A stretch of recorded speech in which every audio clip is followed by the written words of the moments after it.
Hey folks, I'm sitting here with Mr. Peter Krogh. Today's interview is all about organizing and archiving your precious photos. Peter's a photographer, he's a writer, and a publisher.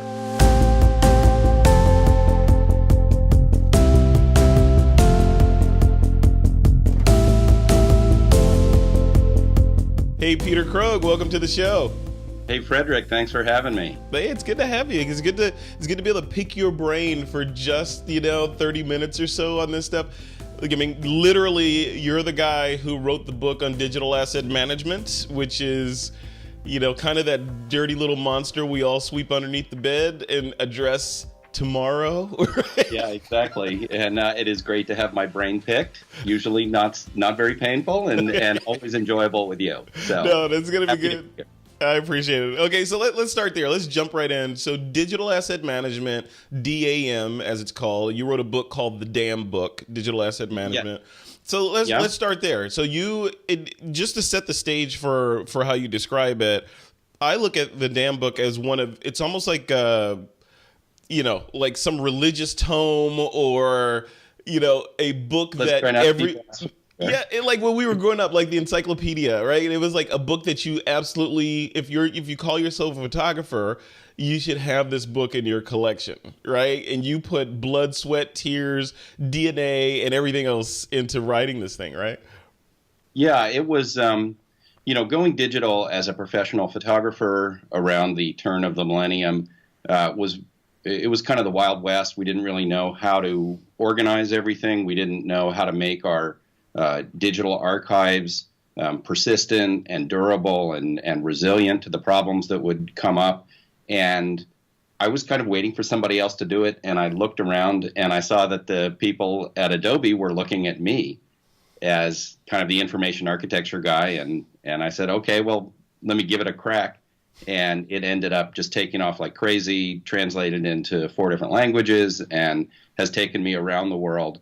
And I really take seriously this role I have in helping people understand workflow and create really good, durable archives. Yeah, I love that. When I look at that book, I just think if there was a way, like in the Matrix, to get everything in that book into my head instantly and internalize it, so then you're superhuman when it comes to the stuff that we do, because most people.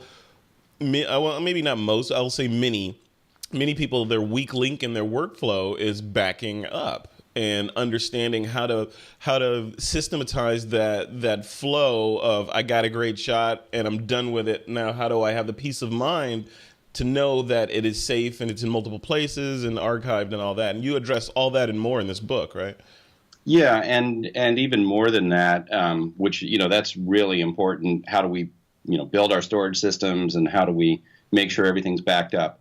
But even more than that, how do we organize our stuff so that we can find it and make use of it? Yeah. And, this is the promise of digital photography, is that you can have at your fingertips, in my case, 15 years of digital photography that I literally have with me everywhere I go. Yeah. And so I can find it by subject matter, put it together. Yesterday, my daughter, we had a party for my daughter's college graduation. And I was able to pull stuff from literally the day she was born up until, 2 days before the party. And that was everything from film to digital originals to stuff that's generated on mobile now. Wow. So I want to that's what has me curious about all this stuff, because I love to talk to different photographers about their workflows and how they handle that piece, having, say, 15 years worth of photography accessible at a moment's notice.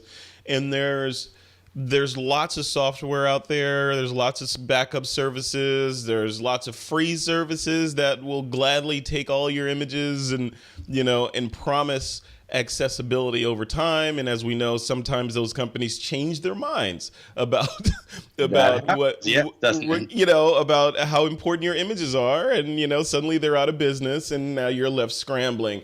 So just before we dive into the digitizing your photo side of it, what's the cocktail of software and maybe hardware or basically software and online services that Peter Krogh uses to make sure that when you pull out your phone, you have access to everything. And if you sit down at your computer, you still have access to everything. What's the cocktail that you use?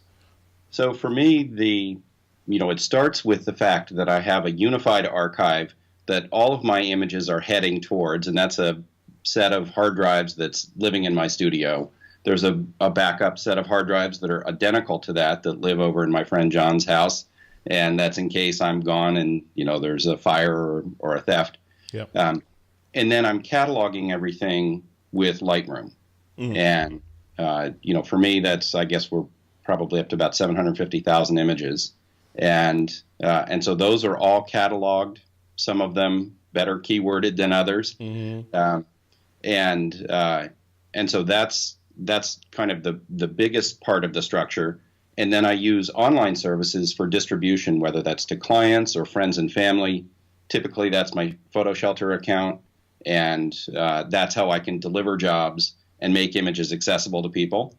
And the other thing that I've been really enjoying recently is Lightroom Mobile, because not only can you make the pictures look great on your phone, but it bounces it straight into your main archive living back in the studio. So I have this one unified place. And this is a big problem with a lot of people, that they've got all their phone stuff. Yeah. And it's becoming increasingly important and increasingly a part of your life, but it's separate. And having that all together is really great to be able to make the most of your pictures and put them together in really interesting ways. So when you're out and about and you're shooting stuff, pictures of your kids, or you're at the graduation ceremony and you're taking pictures with your iPhone, presumably, those photos they're going into Lightroom and they're going into the camera roll on your phone, but you're shooting with Lightroom Mobile, the Lightroom Mobile app, or are you shooting with the iPhone app and then importing into Lightroom Mobile, which then bounces them up to the cloud? Right. I have Lightroom set to take everything from the camera roll and push it up into my archive. Okay. And so I know that everything is going to go up into the main catalog, and then I can sort it there. There's some garbage I throw out. Sure. Good stuff I want to keep available. And that's a push, right? That's not a live sync. In other words, if you delete things you get back to your computer and there's your phone archive and you're like, oh, there's a picture of my foot, I don't need that. You delete those. Those changes don't ripple back to the mobile device, correct? Yeah, the archive on it doesn't delete it from the camera roll, but it would delete it from Lightroom Mobile. Okay. But the governing structure is really the catalog. Okay. In the Lightroom catalog living on my computer. And the other thing that's cool about that is that I can push images from my catalog, favorite pictures, recent trips or recent projects. I can push those to my phone. So I always have an updated portfolio, and oh, look, we led a workshop in Mexico, and here's some really cool pictures from Mexico. Yep. And I have those with me because I can push to my phone. It lets you go both directions. That's cool. And then you can still use third-party apps like, say, Snapseed or something like that, and because those are going to drop the final photo directly back into the camera roll, which then Lightroom Mobile is watching, and it'll snatch those new photos up and put them into the Lightroom catalog, i.e. the workflow, correct? Yep. There you go. Very cool. Very cool. Okay. All right. Need to know that. So. All right. So digitizing your photos, which is what we're here to talk about today, is your latest endeavor. And this is more of, again, diving into places where people generally don't want to go that much because of fear, uncertainty, and doubt. Right. So tell me about this book and why you wrote it. Yeah. So the issue is that lots of people have physical photo collections, whether that's negatives or slides or big transparencies or prints. And once you get into a digital workflow, you really want to have all that stuff digitized. Conventional scanners are not only stopping manufacture, there's a lot of the people who had been in it, like Nikon, are out of the market now, but scanning, it sucks. There's kind of no other way to say it. Like sitting next to that scanner and just waiting for it to do a pass so you can, and you have to pay attention. It takes forever. And it's like shucking corn on the porch and down south, Shucking corn's okay because you're, typically have a beverage with you, and exactly. And it's a nice day out on the porch. Now if you had to like pull one piece of the corn husk off and then wait for 15 minutes to pull the next one, that's scanning. Okay, I got it. Perfect. So, in the last decade or so, a lot of the cultural heritage institutions, museums and such, have started going to digital cameras as their primary method of digitizing film, prints, books, documents. Mm-hmm. And they're really good. It works really well. But it's not all that well known. It's something that I've been doing. The first time I tried it with a digital camera was late 90s, something like that. And as cameras have gotten better and better, the resulting images now are as good as most dedicated scanners, but you can do it at maybe 10 times to 100 times as fast, depending on what you're comparing it to. Yeah. So the quality's great, the speed's great, and the workflow with the same workflow tools we use for our digital photography is really familiar, and it becomes an easy way to kind of unify the whole collection. Yeah. So basically, in some ways, like me, for example, having shot film back in the day, I have a very distinct memory and, let's say, hatred for scanning stuff on a copy stand and all that, because it would never come out exactly right, and it took so much effort and time to get it right and get rid of the highlights and all that stuff. It sounds like you're saying digital technology has caught up to us and made that process a little bit easier? Significantly easier. I mean, it really is a raw photography workflow where you're capturing all of this color and tonal information, gives you a tremendous amount of latitude to push color around, to open up shadows, to recover highlights, to change bad color balance, and the sliders in Lightroom, or Lightroom is what I advocate, but the sliders in Lightroom make it really easy to do that.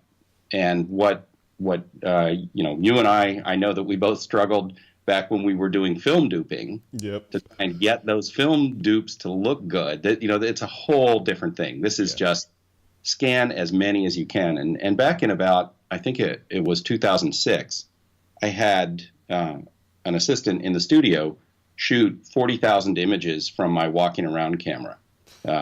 I always had a camera on my shoulder with a black and white film in it. Mm-hmm. And so I had a ton of this stuff scanned, and I've been doing this for a long time, but now with this book, what I've done is to actually make everything really systematic and tell you how you can do all of the parts of the process and put the whole thing together. How do you make sure the camera's parallel, and how do you judge your exposure, and what does workflow actually look like? That's great. That's great. And that, like I said, it's much needed, because when I was doing it, just felt like there were obvious rules, like make sure your camera, your the film, I was going to say sensor, but make sure the film plane is on the same plane as your art, and make sure your lighting is at a 45-degree angle, and those sorts of rudimentary things. But it was all, that seemed common sense, but there are tricks like add a polarizer to get rid of glare and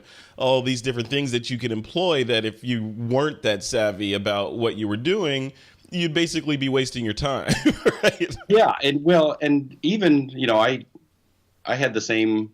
I knew that you needed to keep the camera parallel, mm-hmm. but what I hadn't figured out at that point is how you can use a mirror to do that really quickly and easily. And so I had no idea about this. You put a mirror down on your print or on your slide holder, and then when you look through the camera, the center of the lens should be in the center of the frame. And if it's not, you have to adjust your camera to make it parallel. Mm-hmm. And so that tells you just right off the bat, we're going to either confirm that we're parallel, or we know that we have to, rock it one way or the other. And then once you're done with that, then okay, I'm not worrying about that for the whole rest of the copy session. Yeah. See, that right there probably would have saved me about maybe 3 weeks of my life. That one. Yeah. Well, so literally.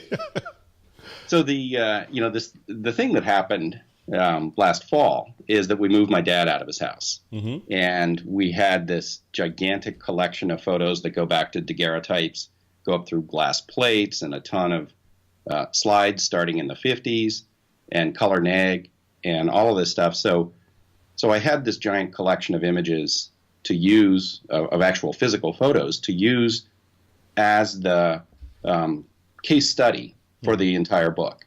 And so that's what we did. We digitized all of this stuff. I had, the other stuff I digitized earlier, and my own professional work is part of this whole discussion. But Sure.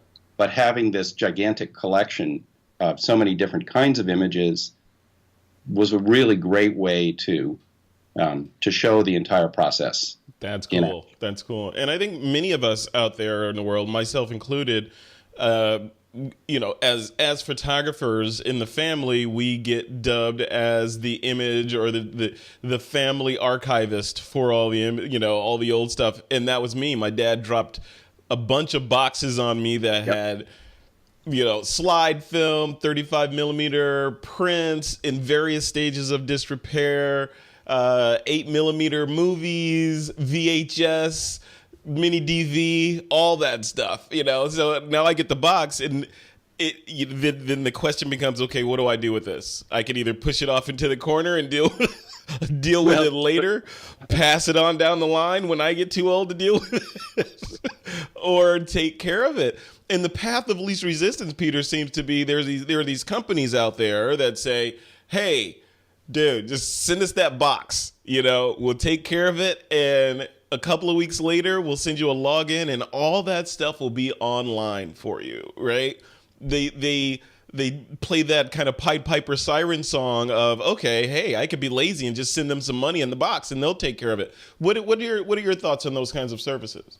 So I think that for a lot of people, that's awesome. Send it off to one of those services; they'll do it for you. And if you don't have any other options, that's what you do. But there's also a lot of people, and I'm assuming a lot of your listeners and your community, that have the photographic skills to do the digitization themselves. Yeah. And the advantage to doing what I'm suggesting for those people who own a good digital camera and know how to follow a recipe is that you're going to end up with scans at a fraction of the cost of one of those services, and you're not going to have to be sending it off somewhere. Right. And a big advantage for having the scans done at a really low price is that you can just scan everything. Mm-hmm. I know many a scanning project that has foundered on the rocks of, okay, I'm going to start pulling these things out and hunch over a light table and try and choose which ones to scan, and it's a buck a piece, and I don't want to spend more than $500 or $1,000 or something like that. Yep.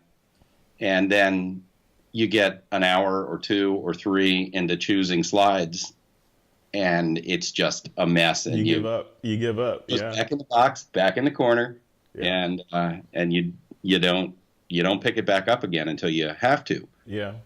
So what I'm advocating really is that if you have those skills, and oftentimes if you have somebody else who's in your family, or you can hire somebody at a reasonable rate, you can get all of this done at a mere fraction of the cost of sending it out, and you get a really high quality scan. Yeah, and you remove the risk of either the carrier or the service losing that box of irreplaceable images and send you $100 as restitution, right? So yeah, he's going to insure you for what it's worth to you. No, it's priceless. Priceless. Yeah, and you hit it right on the head too. Like when I'm looking through because I'm the youngest in the family of 5 kids, so when I look through that box, I'm seeing images people, I have no idea who they are. Are they important? Should I care? Right. And you have to make those. I feel unqualified to make those decisions, on what needs to be scanned. As a result, scan everything. Just get it all in there and, then be done with it, right? And that's what you're advocating? Absolutely. And, it depends on what kind of a collection you have. If I were to, when I the next whack I take at my transparency archive is there's hundreds of thousands of transparencies, a lot from assignments, a lot are near frames and outtakes and exposure brackets or something like that. I'll whittle those down, but I'll whittle it down to 10,000 pictures or something like that. Yeah. And but if you're somebody who's sitting on a family archive and there's a couple of thousand prints, maybe a couple of hundred rolls of film, then just blasting through the whole thing and get it all in, and then it really is like magic. For me, the experience here was that there was a ton of stuff I knew about my family, but I'd never seen it.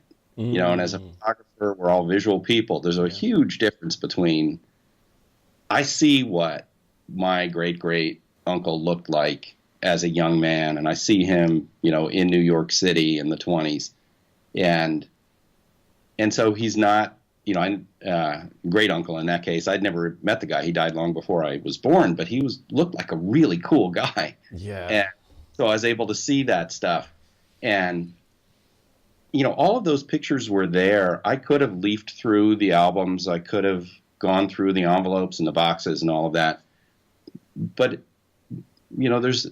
it's hard to do that with physical pictures, and it's hard to come back. You find something cool that you like. Well, okay, do I take it out of this box? Do I put it over there? If the whole thing's in a Lightroom catalog, you put, 4 stars on it, and you immediately just find those good ones. Yeah, that's a good point. So with sort of the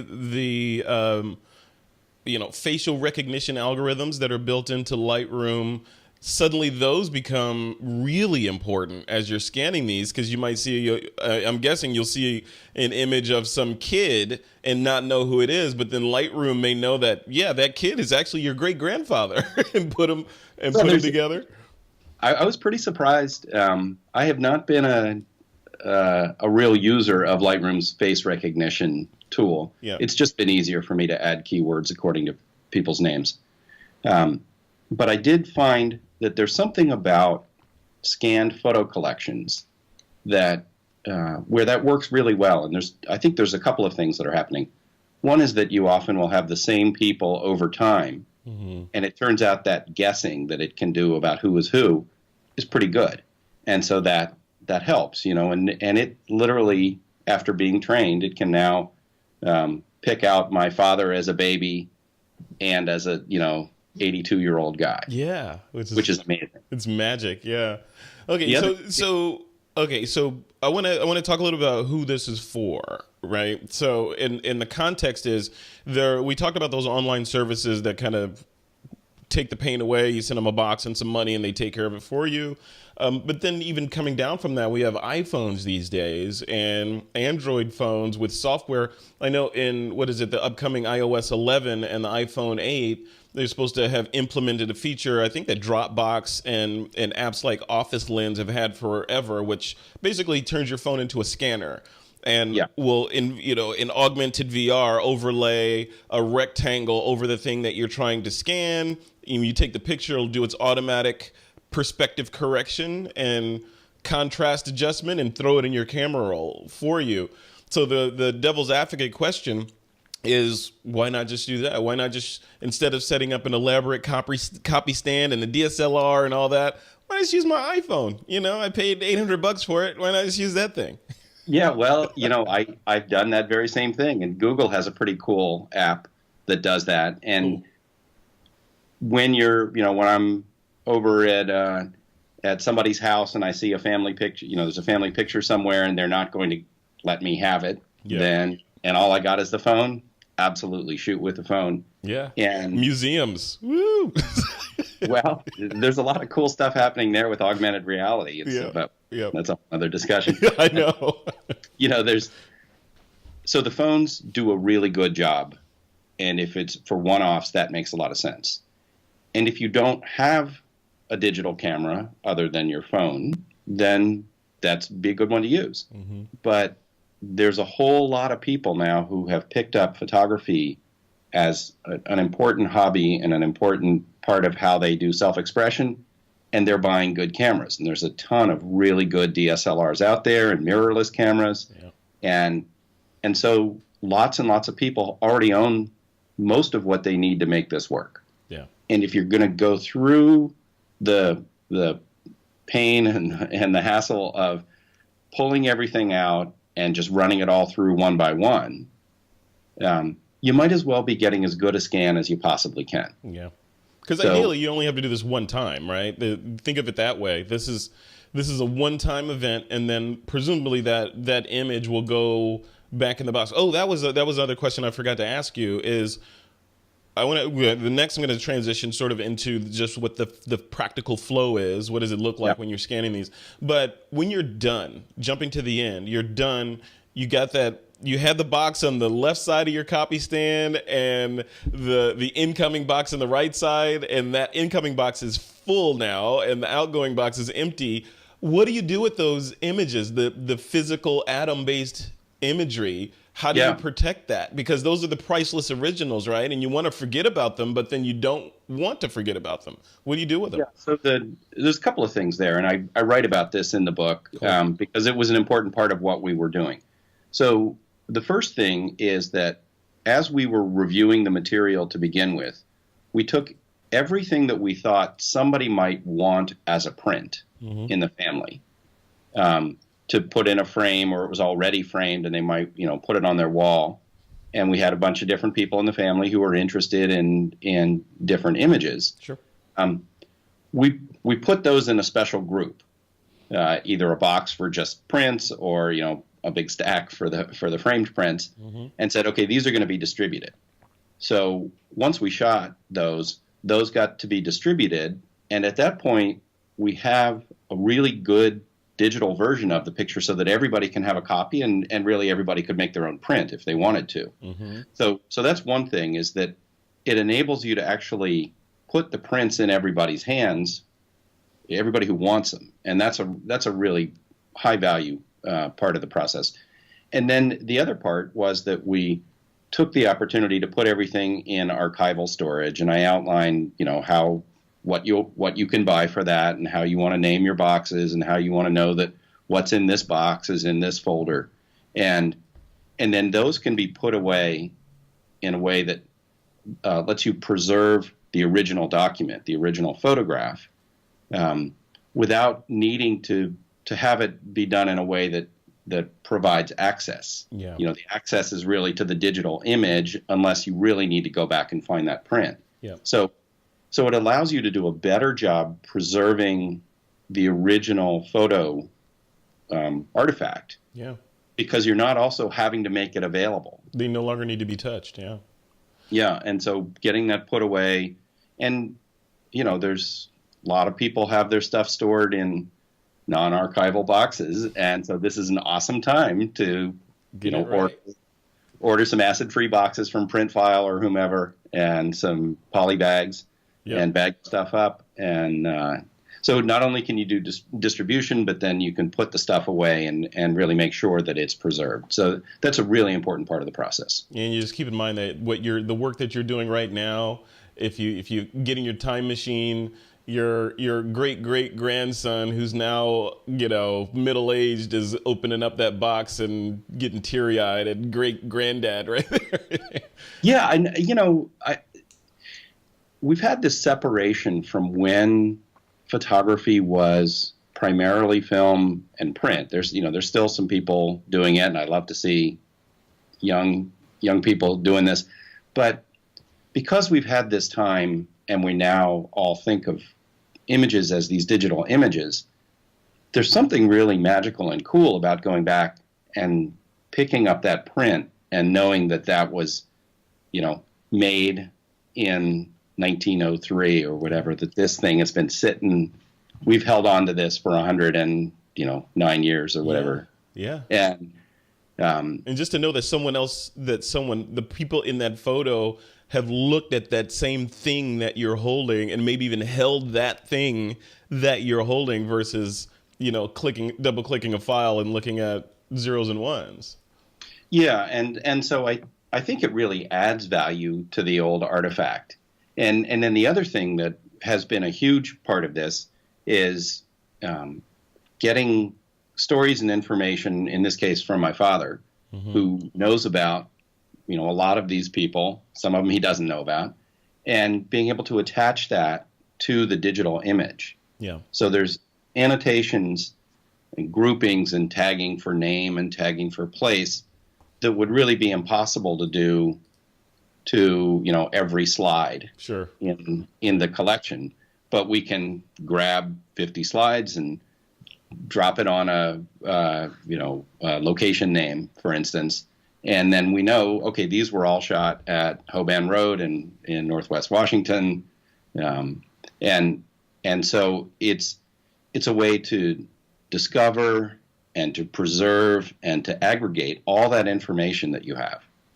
Yeah, no question. Digital has a mountain of benefits over analog, but there's still the romanticism of the tactile print, and the history and the ghosts that are attached to that physical piece of media. I absolutely felt like I was seeing ghosts. Really? Yeah, I mean, it was, and even the ghosts of my own past, what I looked like in high school or college. I've been a photographer for a long, long time, and have a ton of film from back then. Yeah, it's interesting. Yeah, as I go through those boxes, I get the same kind of weird feeling like, geez, and then you start, when you look at old pictures of yourself and you remember what was going through your mind back then, you're like, wow, either I was insane or I was so alive back then. It's it's a double-edged sword. There's definitely some risk of going down the rabbit hole. Oh, look at my hairline. Oh my God. I wasn't so fat back then. Yeah, exactly. It wasn't great. So I wanted to close this off and just have a little bit of discussion about the physical workflow. So people pick up Digitizing Your Photos, the book, and I know in the book, and we'll have photos of the setups and all that stuff, and we may have seen some as we've been playing this video, but we'll post everything in the blog post for this. But what I'm curious about is, what does the physical setup look like? How much space in my house do I need to allocate for this? And once it's set up, do I set a window of time? Like every day from 7 p.m. to 8:30, I'm going to go sit down, put my headphones on, and eat a bite out of this elephant, right? What's the flow? And so first thing, physical apparatus. The heart of it really is mostly going to be a copy stand. Okay. And there's a ton of copy stands available that have a pretty small footprint. Maybe they're 20 inches wide, 24 inches wide, something like that. Mm-hmm. And then you can get them with lamps that attach to it, so you don't have to have big light stands out on the floor with soft boxes, and so it can be a pretty modest space footprint that's for reflected prints. Mm-hmm. And then you can also use a light table and a negative carrier as something that allows you to rephotograph film and slides and transparencies. Sure. There's a couple other variations I go into in the book, but that's probably going to be the most common. Cool. So workflow, my own preferred method on this is get set up and hire somebody else to hire a careful person mm-hmm. to come in and do the work. Yeah. And for family copy work, it's really common for there to be somebody in the family who, might be looking for some extra money, or, a young person somewhere who wants to do it, or a retired person who wants anybody with a good amount of time on their hands, contiguous, right? That can sit down and concentrate and just blow through it one chunk at a time, right? Yeah, and it does the biggest efficiency gain is to not have to set up and break down. Mm-hmm. So if you can get everything set up and then just blast through stuff, if you can leave the setup exactly as it is, then you really could, eat it a chunk at a time, do 2 hours a day, something like that. Yeah. And you can get an awful lot done in 2 hours. If if everything's set up, it's turn it on and just start shooting. And you hit your flow, throw on some Spotify and just rock through it, right? That is pretty much it. And my daughter did the work for me for my family archive, and she also was involved in the book. She was on camera, and she also did video editing. There's 9 hours of video in the book. Oh, wow. So okay. It actually shows the whole process from start to finish. So you're not reading it and imagining what it looks like. It's like, oh, here's a video of her actually shooting those slides, and here's her showing the apparatus that you copy with. But yeah, it's blast through it and then do some. I set up workflow, so there's certain things that you want to do at the same time. If you're shooting, say, black and white negatives, you probably want to put a crop on it. If the camera's probably not exactly cropping, so you can do a crop in Lightroom and paste it across the entire set of images. You can turn them all positive, and roll by roll, they typically need the same curve and exposure adjustment. And so you do that, and then once you've got a nice, what I call proofing copy, something where you can see the image, see how much you like it, what's the subject matter, then you can do some tagging. And then once you got your tagging done, some basic tagging, then start to put stuff together in ways that makes you happy. I made a wonderful book. One of the first things I did was make this wonderful little book about my grandmother, and I had pictures from her from like 1890 up to when she died in like 1992. Wow. And it was in 98 something. From 98 to 92, she was like 93 or 94 years old when she died. Wow. And her life was really well documented, and there was all different media, and to be able to put that all in one place. So the curation step that sits at the very top of this is where things get really fun and interesting, and you share with other people and in the family and get them to tell you what they know about the people and the events. Oh, good. You included, I was going to ask you about that. That's great, because like I mentioned before, having a box of images and not really knowing who everyone is in there, you need to tap into that historical knowledge in the family from people who know oh yeah, that's Aunt Bunny over there. Yeah. So you could help caption these images of people that you may not necessarily have known, correct? Yeah. And I'm there's some kludges to be able to publish it up online from Lightroom and have people annotate it from a distance. Mm-hmm. I hope that we'll see something that is less kludgy and more just like built for that. Yeah. At the moment, what we're doing is, family members will come over and we'll sit down in front of the computer, and they just get totally lost in the rabbit hole. Oh yeah, I imagine it becomes a family affair at that point. Yeah, it'd be lovely to be able to publish a gallery of images up to the web, maybe password it, and give someone access. Like maybe give my dad access so he can log in and write captions and have those captions come back down to my library, right? So. There's ways to do that with SmugMug. It's not exactly it's not quite designed for this, which seems like a thing they would do, mm-hmm. given the rest of the technology they have there. SmugMug is probably more designed for wedding comments from brides on the images, right? That kind of thing, or yeah. Although I think there's a whole lot of people who use SmugMug for a lot of different things. Oh, and yeah. This would be an excellent, I looked at a couple of different services, and I was pretty happy with what I got with SmugMug. One of the things they have is Tag Cloud. Oh. So You can set that up on any page for any collection of photos. Yeah. So if you have people named, you see that in the tag cloud. And so you don't have to be looking at it and saying, oh, I wonder if there's a picture of, Carol Stewart in here. You can just see, oh, there's Carol Stewart. Oh, I didn't realize there were pictures of her. That's cool. Just click it and all of those come up. So that's a really useful tool for letting people discover what's in the collection. Yeah. And that's an important part of it, is like, what the heck is even here? If somebody's not really familiar with what everything is that's in there, then it's great to be able to sort of present that to them. Yeah. Do you have any specific services that you recommend in the book for people to use for cloud-based? Is it SmugMug, or is there a suite of them?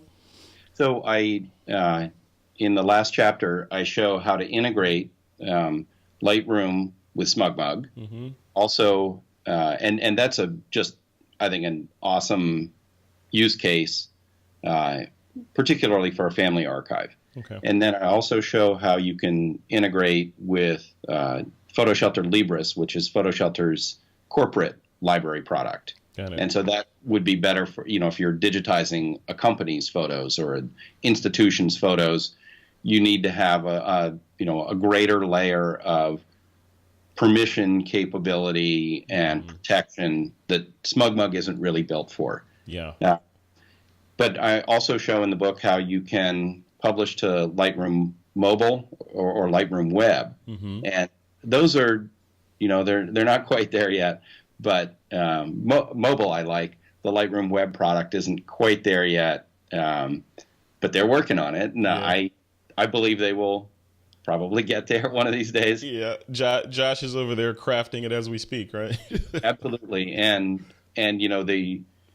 that might be the first place where you get a really good integration of being able to type a caption in the web, mm-hmm. and then have migrate back to your Lightroom catalog. So that's a thing that I show, and I show it in video form, how you make that work, cool. As well as how you can take those images and publish them out to Facebook or to Instagram, which is a great thing that people want to share this stuff. Absolutely. Yeah. Well, the book itself, I want to talk about the format, because you mentioned that there's many hours of video in there. So I want to talk about the form of the book. Before we do that, so the formats in particular that the book covers in terms of digitization, what are you covering? In other words, are you covering 8mm, or are we looking at just still imagery right now, or what? It's all still imagery, as well as documents. Okay. And really the revolutionary thing here is that digital cameras that are in the hands of literally millions of people are good enough to use as scanners. And if you just follow the right recipe, you can get great scans out of that, and at a really high speed. And that's really the transformational thing that's here. There isn't the same kind of process available for video and for 8mm film. You really need to send those off to services. Okay. So that's what it covers. I do also cover how to shoot books.